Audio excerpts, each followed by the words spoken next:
Thanks, guys. So I felt it most appropriate that Dr. Underwood's going to talk about one of his favorite recent movies, and I would talk about mine. So in the first week of its release, I went to see the movie Moana. You guys have seen that? Yeah. And by went to see it, I mean I watched it twice and then downloaded the soundtrack. But you know, I like the movie is what I'm trying to say. And when I was watching this movie, I know a lot of us are trying to figure out why I'm talking about it. It comes full circle. When I was watching the movie, for those of you who don't know, who haven't had the chance to see it, it's a personal story about a young woman trying to find out who she is as an individual. She's torn two ways. One who wants to pursue her passion as a seafarer, who wants to live on the water, and another who understands and loves her role in the island community that she lives in. And as the movie begins to progress, so does she, and she realizes that although it's different, these roles were not necessarily separate.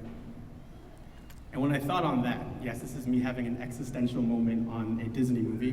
When I thought on that, I realized that this setting, standing in front of the over 200 graduates and hundreds of loved ones here to celebrate with us, that this was the perfect setting to reflect on that. Because in a few minutes, and hopefully a few minutes, and I'll keep this short, we'll all get the chance to come up here and receive our diplomas, which are pieces of paper acknowledging all our hard work and our effort as students. But what I want everyone to understand is that when we come up here and we say thank you, Dr. Underwood, and to all of the esteemed staff here, and we go walk down stage and we see all of our professors and mentors down there, and we get to talk with our peers for maybe the last time in a long while, that we don't do so as just students, that we do so as whole individuals.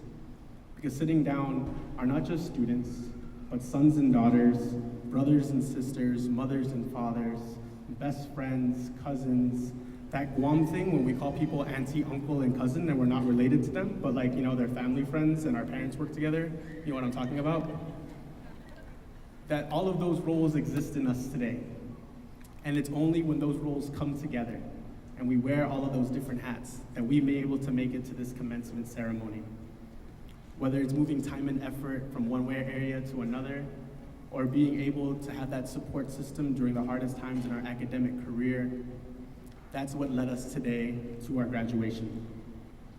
So now the challenge, because no valedictorian worth his or her own salt wouldn't have a challenge for the graduating class, is to take everything that we've learned from this experience, the formal lessons in the classroom and the informal lessons in our interactions, and we pay them back to everyone who is invested in us today.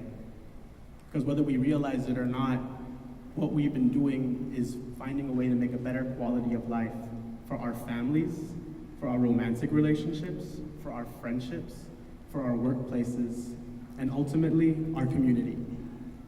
Because what we're doing makes Guam a better place to live. And as the University of Guam has constantly reminded me over these last few years, there's no place like home. Thank you.